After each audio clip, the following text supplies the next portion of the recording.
Okay, so I have my hands finally on the Austin Mini Metro, and it's such a neat little car. It's little, but it is hard to explain just how roomy it is inside, given how little it is. It's truly remarkable. But one of the things I found to be neat is, pardon the messy garage in the background,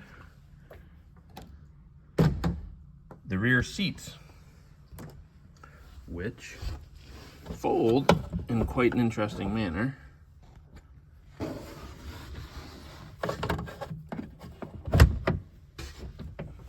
Hard to do this one-handed.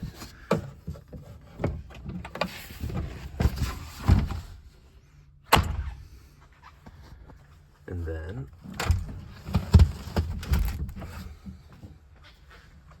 when it's opened up, it has a shockingly large flat load floor for what is a tiny little car. It's really remarkable. So I thought that was pretty neat. And then when it comes back,